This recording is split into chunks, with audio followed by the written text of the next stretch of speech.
జనగామ జిల్లాలో ఇటీవల జరిగిన ముఖ్యమైన అభివృద్ధి కార్యక్రమాలు, సంఘటనలు, సమీక్షా సమావేశాలు, రాజకీయ అంశాలపై మా ఆకాశవాణి ప్రతినిధి బండారి నరసింగరావు అందిస్తున్న జిల్లా వార్తల సమాచార లేఖ గురించి ఇప్పుడు తెలుసుకుందాం. ఆగస్టు 5 నుండి 9వ తేదీ వరకు జనగామ జిల్లా వ్యాప్తంగా స్వచ్ఛదనం పచ్చదనం కార్యక్రమం జరిగింది. జనగామ జిల్లాలోని అన్ని గ్రామ పంచాయతీలు, మున్సిపాలిటీ పరిధిలో వార్డుల వారీగా బృందాలను ఏర్పాటు చేసి కార్యాచరణ ప్రణాళికలను అధికారులు రూపొందించారు. ఈ కార్యక్రమంలో పరిశుభ్రతపై అవగాహన పెంచేలా ర్యాలీలు, సమావేశాలు ఏర్పాటు చేసి ప్రజలకు అవగాహన కల్పించారు. పాఠశాల విద్యార్థులకు పచ్చదనం, పరిశుభ్రతపై వ్యాసరచన పోటీలు నిర్వహించారు. చివరి రోజు వనమహోత్సవం నిర్వహించి జిల్లా వ్యాప్తంగా మొక్కలు నాటారు. ప్రభుత్వం నిర్దేశించిన విధంగా పనిచేసిన ఉత్తమ గ్రామ పంచాయతీలు 5ంటిని ఎంపిక చేసి ఆగస్టు 15వ తేదీన ఆయా పంచాయతీ కార్యదర్శులకు అవార్డులు అందజేశారు. అలాగే 3 ఉత్తమ మండలాలను ఎంపిక చేసి ఎంపీడీఓ, ఎంపీఓలకు పురస్కార ప్రదానం చేశారు. 2 ఉత్తమ పాఠశాలలను ఎంపిక చేసి ప్రధానోపాధ్యాయులను సన్మానించారు. జిల్లాలో ఈ నెల 2న జాతీయ ఎస్టీ కమిషన్ సభ్యులు జాటోతు హుస్సేన్ నాయక్ పర్యటించారు. జిల్లా కలెక్టరేట్లో కలెక్టర్ రిజ్వాన్ బాషా షేక్ అధ్యక్షతన వివిధ శాఖలకు చెందిన జిల్లా అధికారులతో జిల్లాలో షెడ్యూల్ తెగల స్థితిగతులపై సమీక్ష నిర్వహించారు.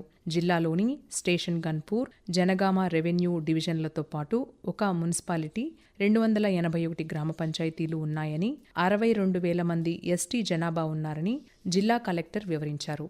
ఈ సందర్భంగా హుస్సేన్ నాయక్ మాట్లాడుతూ షెడ్యూల్ తెగల ప్రజలకు సంబంధించిన సమస్యలపై ప్రత్యేక దృష్టి సారించాలని అధికారులకు సూచించారు.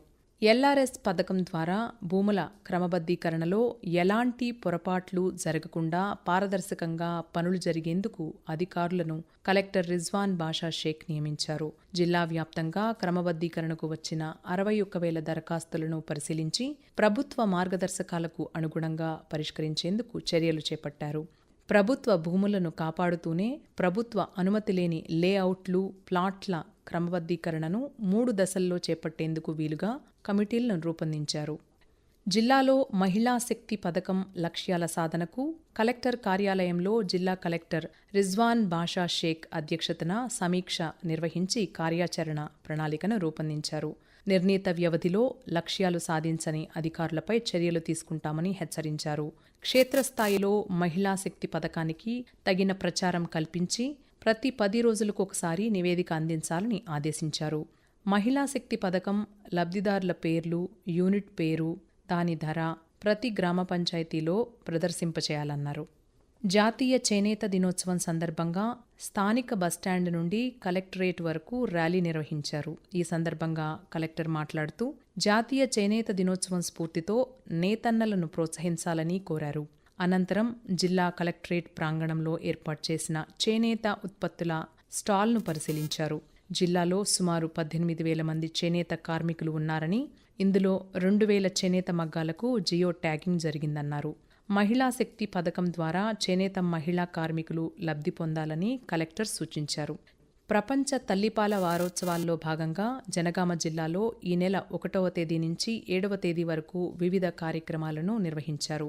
తల్లిపాల ప్రాముఖ్యతపై జిల్లా కేంద్రంలోని మాతా శిశు ఆరోగ్య కేంద్రంలో గర్భిణీలు, బాలింతలకు అవగాహన కార్యక్రమం నిర్వహించారు.